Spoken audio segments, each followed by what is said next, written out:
Elias Carter was an ordinary man with a quiet life. He worked as a cargo technician on a small space station that orbited Earth. Most nights his job was simple: check the shipments, organize supplies, and make sure everything ran smoothly. He liked his routine, and the silence of space gave him time to think. But one night, everything changed. It began like any other night. Elias was alone in the storage bay, carefully arranging boxes and equipment. The station was calm, with only the soft hum of machines around him. Suddenly, a bright light filled the room. It was so strong that Elias had to close his eyes. Then, everything shook. The lights flickered, alarms sounded, and a strange noise echoed through the station. Before he could understand what was happening, Elias felt himself being pulled upward by an invisible force. His heart raced with fear. When he opened his eyes, Elias was no longer on the station. He was in a small, cold room with metal walls that shone like silver. The air was cool and smelled different, not like Earth at all. He was lying on a hard floor with no windows, no doors he could see, just silence and the faint sound of distant voices. Elias tried to stand but felt weak. His clothes were different and his body ached. He realized he had been taken somewhere far from home. Panic began to rise inside him. Who had taken him? Why? Was anyone coming to rescue him? He felt completely alone in a strange place. Sometime a door hissed open and two tall figures entered. They were not human. Their skin was smooth and pale, with eyes that glowed softly. They wore simple uniforms and moved with calm precision. Elias could not understand their language, but their faces showed no kindness. They told him nothing. Instead, they took him deeper into the ship, through long hallways filled with bright lights and strange machines. At one point, Elias passed a series of doors along a corridor. Through the small windows, he saw many women, each one different, yet all clearly held against their will. Their eyes looked tired but full of stories. Some stared at him with hope, others with fear. Elias learned later that these women were prisoners too, kept in a special part of the ship called the Garden. It was a strange name for such a cold place, but the aliens used it to describe the group. Over the next days, Elias began to understand more. The ship was huge and very advanced. It traveled through space faster than anything he had ever known. The women in the garden were not ordinary prisoners. They were from different worlds, brought here by the alien rulers to serve in what he later called a harem. But this was not like the stories from Earth. These women were not there for simple pleasure. They were prisoners, kept as part of a long tradition that controlled power and secrets across many galaxies. Elias felt a mix of sadness and anger. He had been caught in something much bigger than himself. But he was also curious. How did these women survive? How did they keep their hope alive? He decided to watch carefully and listen when he could. One day, he noticed a small device left inside his cell. It was broken, but Elias used his skills to fix it a little. He managed to send a faint signal to a nearby room. To his surprise, a woman answered. Her name was Sira. She was tall and elegant, with deep blue eyes and a calm voice. Sira told Elias about her life before captivity, about her home world and the pain of being taken away. Through Sira, Elias met others. Each woman had her own story. Vetra, who came from a frozen moon and could control cold. Kari, from a desert planet who could create music that moved hearts. They had been stripped of their freedom, but not their strength. Talking to them gave Elias hope. They were not just prisoners, they were survivors. Elias learned that the alien rulers used special technology to control the women's minds. This made them obey without question. But Elias, being human, was free from this control. His mind was his own, and that gave him power no one expected. The more Elias talked to the women, the more he realized something important. They needed someone to remind them who they were, to help them break free, not with violence, but with hope and trust. Elias decided he would try. Even though he was just one man, he believed that together they could change their fate. Every day, Elias planned. He listened, learned, and prepared. He knew the path ahead would be dangerous, but he felt ready to face it. The alien ship was their prison, but also their chance to find freedom. And so, in that cold metal cell, far from Earth and everything he knew, Elias Carter began a journey not just to save himself, but to unlock the secrets of the garden and to claim a new destiny among the stars. After days in his cold metal cell, Elias began to understand more about the strange ship and the people inside it. The alien spacecraft was much larger than he first thought. It had many corridors, rooms, and strange devices he couldn't explain. But the part that caught his attention most was the garden, the special area where the alien women were kept. Elias could hear their voices sometimes, soft and quiet behind the heavy doors. They spoke in different languages, some of them singing or telling stories in low tones. He realized these women were not just prisoners. They were important in a way he did not yet fully understand. One day, while trying to find a way to learn more, Elias noticed something unusual. A small panel near his cell door had a loose wire. Using patience and careful hands, he managed to open it and peek inside. To his surprise, he found a small, hidden communication device. It was old and almost broken, but it could still send and receive messages. Elias quickly fixed the device enough to use it. He sent a quiet signal to the closest room he knew, the one where Sira was held. To his relief, Sira answered. They spoke, carefully at first, sharing simple words and stories. Elias learned that Sira was from a distant planet filled with oceans and forests, very different from the metal and stars around them now. She had been taken years ago, stolen from her home, and brought to the ship against her will. Sira told Elias about the other women in the garden. Each came from a different world, each with her own story of loss and hope. She explained that they were kept in these rooms to serve the alien rulers, not as friends or companions, but as symbols of power. The rulers used strange machines to control their minds, making them obey without question. It was a cruel system that stripped them of freedom and choice. Despite this, the women had found ways to survive. They shared stories in secret, helped each other remember their past lives, and dreamed of freedom. Sira's voice was calm but strong when she said, "We are prisoners, but we are not broken." Elias felt a deep respect for these women. He was a prisoner too. But unlike them, he was free inside his mind. No machine controlled his thoughts. This difference gave him hope. Maybe, just maybe, he could help them find their freedom again. Over the next days, Elias sent messages to other women in the nearby rooms. One was Vetra, who came from a cold moon where ice and snow covered everything. She had the ability to make frost and cold air around her, a gift from her world. Another was Kari, from a desert planet where music was powerful magic. Kari could create sounds that calmed or inspired, and she often hummed softly even when locked away. Each woman was different, but all shared the pain of captivity. They told Elias about the mind controls, the strange devices that made them forget their own wishes and dreams. They also told him about the rituals the alien rulers used, ceremonies that kept the women quiet and obedient. Elias listened carefully. He knew he had to be careful too. The alien ship had cameras, guards, and sensors everywhere. One wrong move could mean punishment or worse. But Elias was determined. He wanted to help them not just survive, but to fight back in their own way. One night when the ship was quiet and the guards less alert, Elias sent a message to Sira.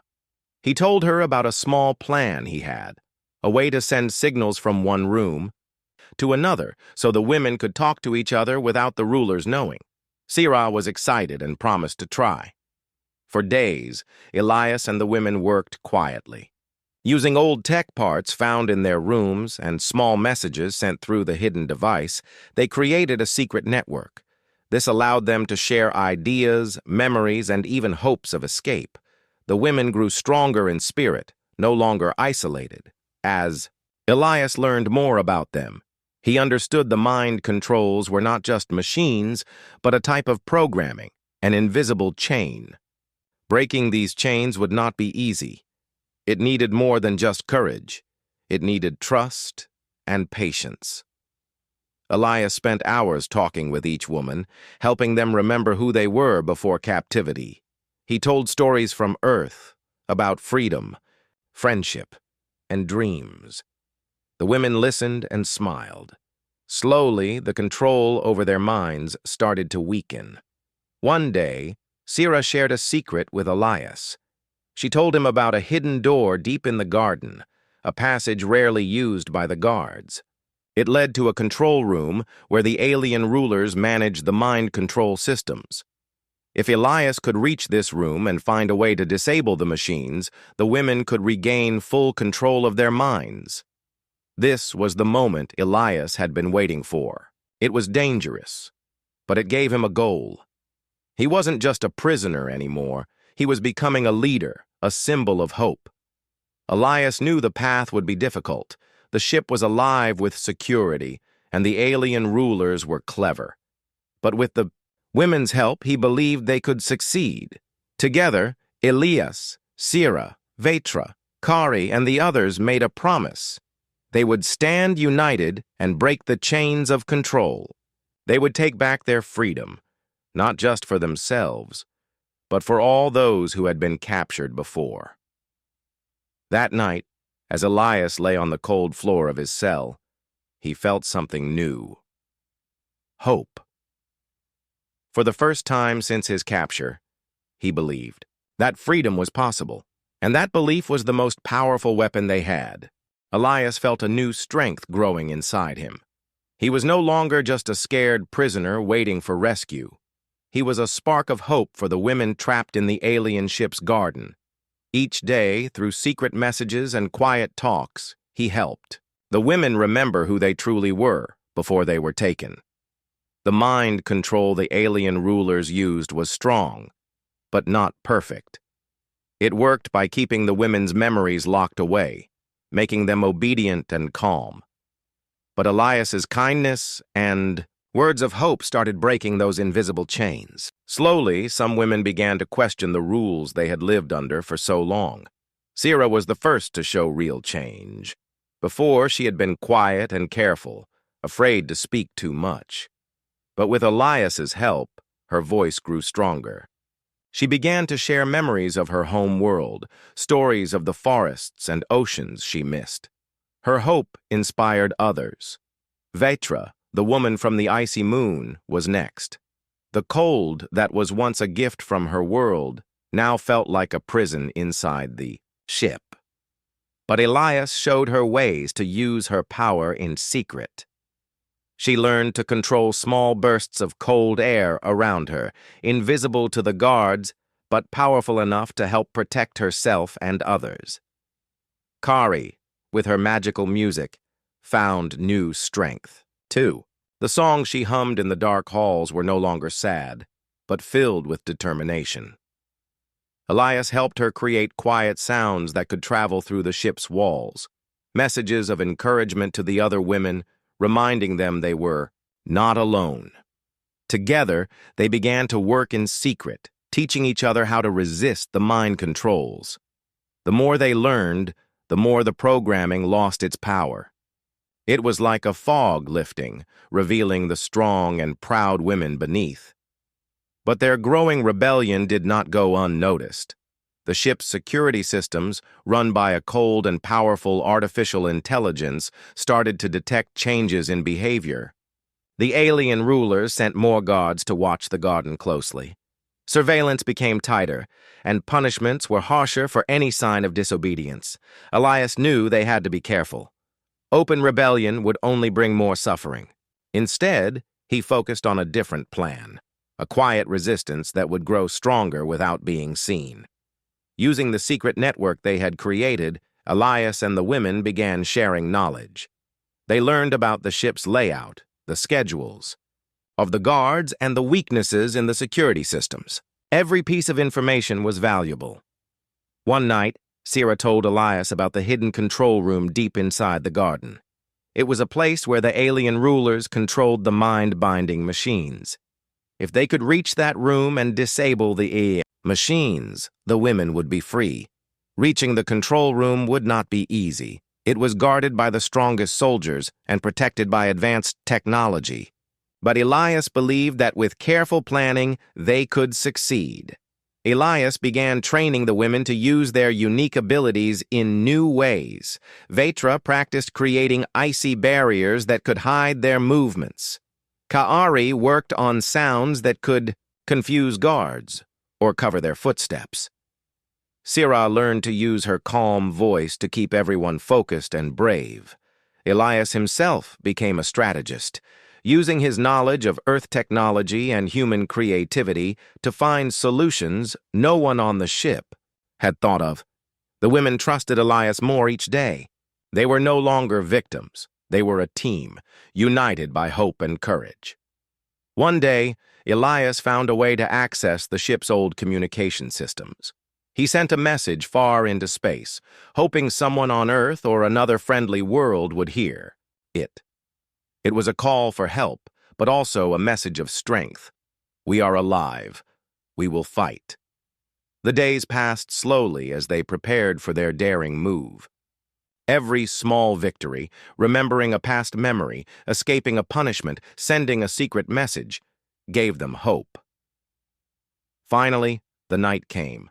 The ship was quiet, the guards fewer and less alert. Elias led a small group of women toward the hidden control room. They moved silently, using everything they had learned to avoid detection. When they reached the door, they found it locked by a complex system of codes and energy fields. Elias quickly worked to disable the locks using a device he had repaired earlier. His hands trembled, but he stayed focused. Inside the control room, machines hummed and glowed with strange light. Elias and the women found the main console controlling the mind-binding technology.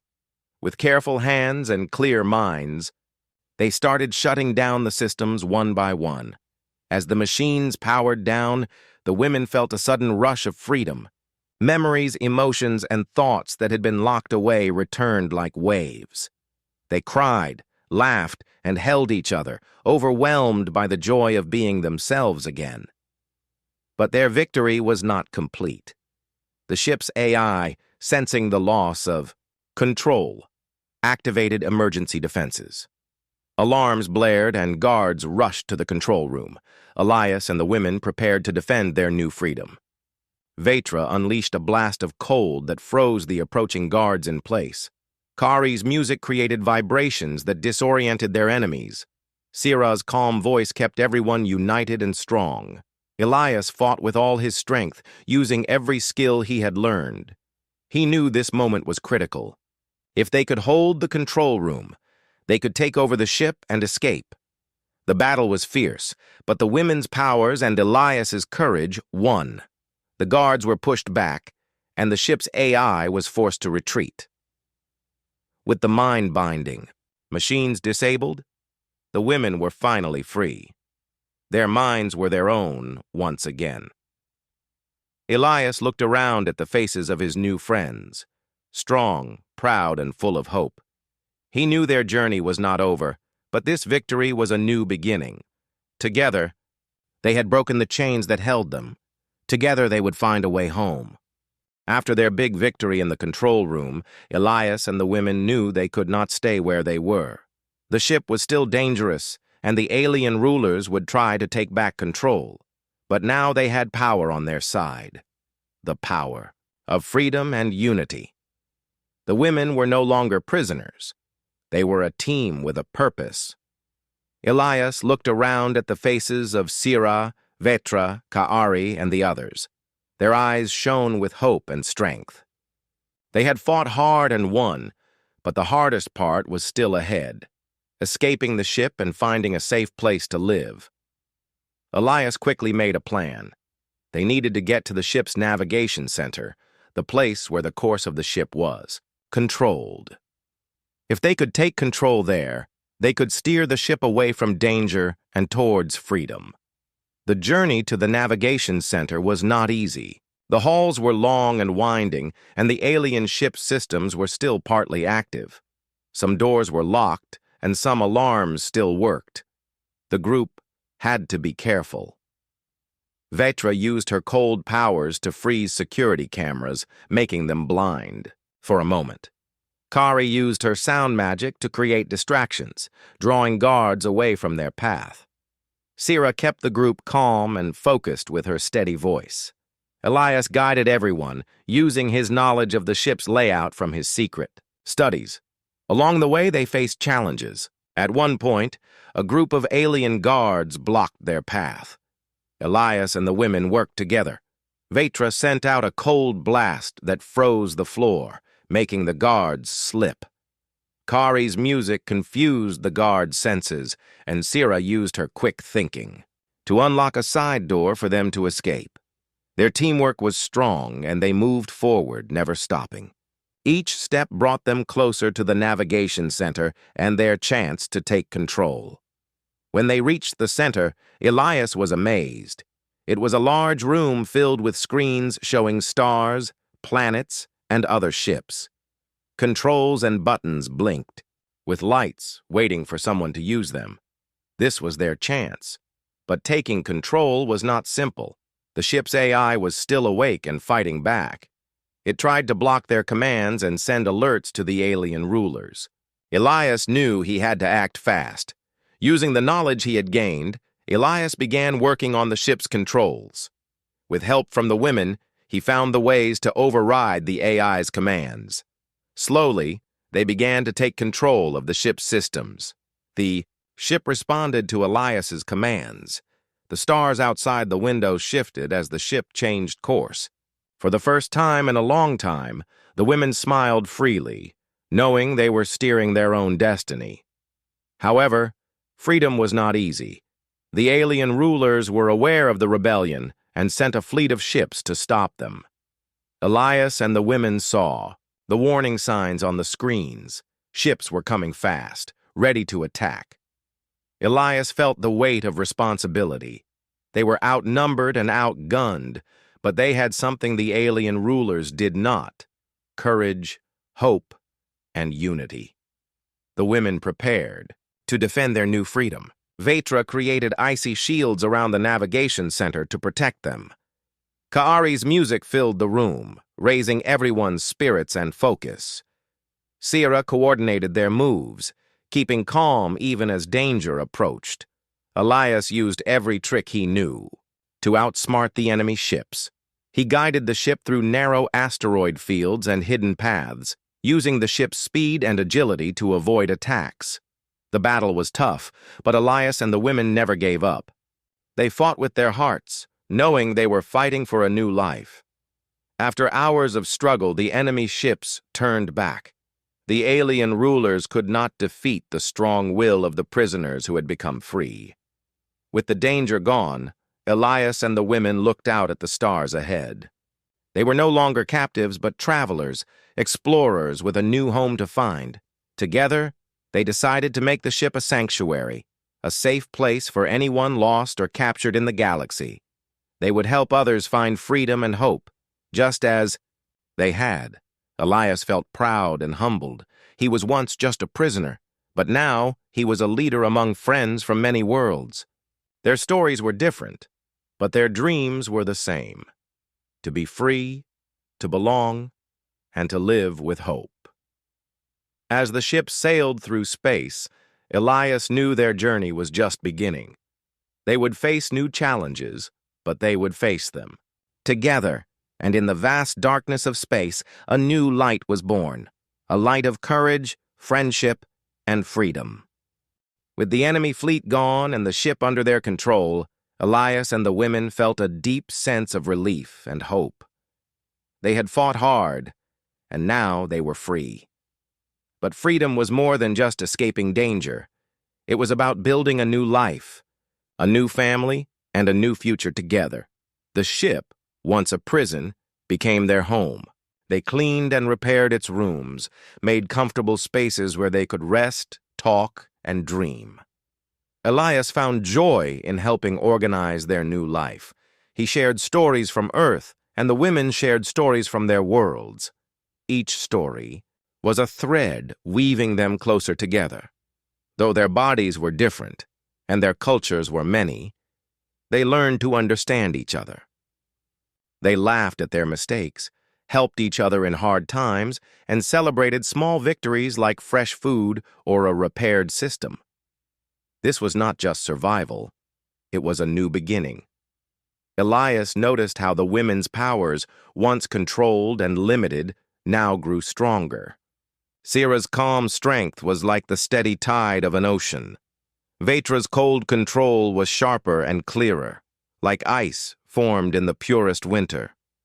Kari's music filled the halls with new hope, a song of freedom and courage. Together they explored the ship and even began to send messages to other parts of the galaxy. They invited anyone who was lost, hurt, or imprisoned to join their growing family. The ship became a beacon of hope, a safe place in the vast, lonely stars. Elias felt a deep bond with each woman, not as a leader who claimed them, but as a friend and partner in their shared journey. They were equals, united by trust and respect. Over time, the group faced new challenges. Sometimes the ship's systems would break, and they had to work together to fix them.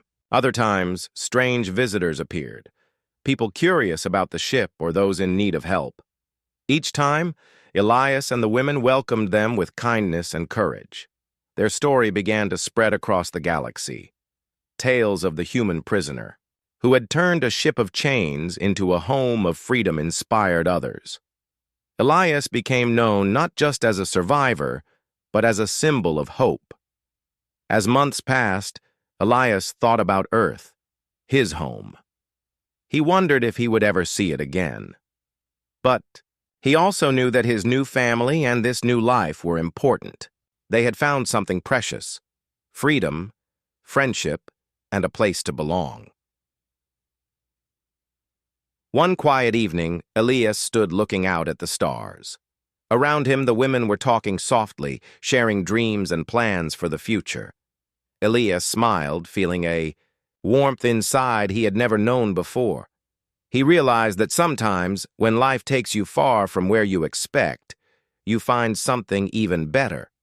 A place where hearts are free, where courage shines, and where you are never alone. And so, in the endless sky of space, Elias and the women sailed on. Together they faced whatever came next, with hope in their hearts and stars lighting their way. Their story was not just about escape or survival. It was about creating a new family, one made not of chains, but of trust, respect, and love. And that was a future worth fighting for.